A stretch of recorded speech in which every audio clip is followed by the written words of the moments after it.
শীতের সবজি দিয়ে আজকে আমি রান্না করব সবজি খিচুড়ি। আর সবজি খিচুড়ি পছন্দ করে না এমন মানুষ খুঁজে পাওয়া যাবে না। বিশেষ করে যারা শুধু সবজি খেতে পছন্দ করে না তারা এরকম করে খিচুড়ি রান্না করে খেলে খিচুড়ির সাথে সবজিও খাওয়া হয়ে যাবে। হ্যালো ফ্রেন্ডস, আসসালামু আলাইকুম। কেমন আছেন আপনারা সবাই? আজকে আমি রান্না করব সবজি খিচুড়ি। তেল যখন হালকা গরম হয়ে আসবে তখন এর ভিতরে দিয়ে দিব কাঁচামরিচ কুচি আর পেঁয়াজ কুচি। কাঁচামরিচ আর পেঁয়াজ কুচি দিয়ে হালকা ভেজে নিব। আর হ্যাঁ, এ পর্যায়ে মরিচ পেঁয়াজগুলোকে ভালোভাবে নাড়াচাড়া করতে হবে, নয়তো পুড়ে যাবে।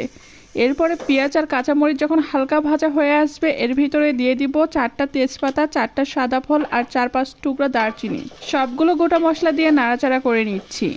এরপর দিলাম সামান্য পরিমাণ কালো জিরার ফোড়ন, এতে করে খিচুড়ির আলাদা একটা ফ্লেভার চলে আসবে। এরপর দিব 2 টেবিল চামচ হলুদের গুঁড়ো, 1 টেবিল চামচ মরিচের গুঁড়ো। মরিচের গুঁড়ো ব্যবহার করার জন্য খিচুড়ির একটা সুন্দর কালার চলে আসবে।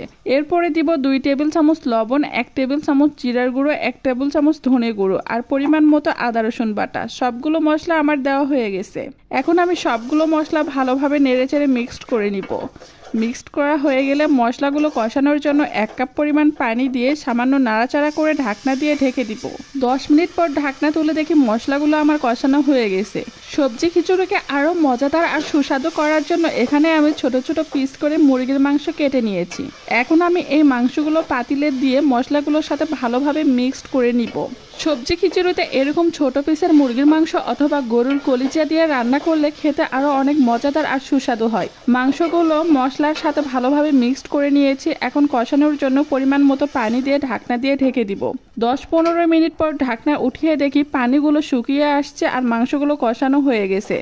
এ পর্যায়ে মাংসগুলোকে ভালোভাবে নাড়াচাড়া করে নিলাম। এরপরে এই কষানো মাংসের ভিতরে দিয়ে দিব আগে থেকে কেটে ধুয়ে পরিষ্কার করে রাখা সবজিগুলো।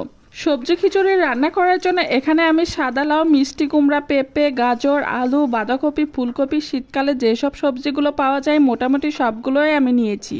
আর এই সবজিগুলো এখন ভালোভাবে নাড়াচাড়া করে মাংসের সাথে মিক্সড করে নিচ্ছি। শীতকালে এত সবজি পাওয়া যায়, এই জন্যই আমার শীতকালে সবজি খিচুড়িটা খেতে খুব ভালো লাগে। সবজি ভালোভাবে নাড়াচাড়া করে ঢাকনা দিয়ে ঢেকে রেখেছিলাম যাতে সবজির পানিতে কিছুক্ষণ সবজিগুলো সেদ্ধ হয়ে আসে।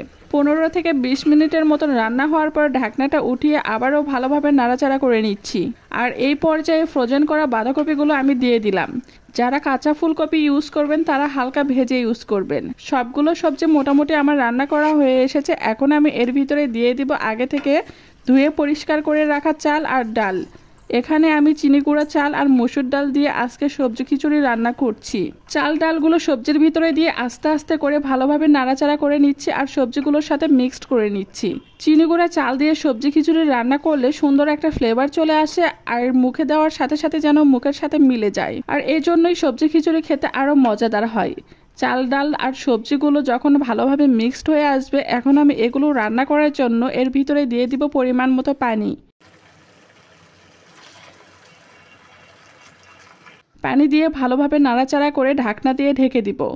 10-15 মিনিট পর ঢাকনা উঠিয়ে দেখি খুব সুন্দর একটা কালার চলে আসছে। তবে খিচুড়িকে আরো মজাদার আর সুস্বাদু করার জন্য আমি এই পর্যায়ে খিচুড়ির ভিতরে আগে থেকে কুচি করে কেটে রাখা পাকা টমেটো দিয়ে দিব। আমি আবার বিরিয়ানিগুলো দিয়ে ভালোভাবে খিচুড়ি খেতে নাড়াচাড়া করে নিচ্ছি। তাই এই পর্যায়ে নিঃসন্দেহে হওয়ার জন্য পরিমাণ মতো পানি দিয়ে দিলাম। আর বেশ কিছুক্ষণ রান্না করলে খিচুড়িটা আমার হয়ে আসবে।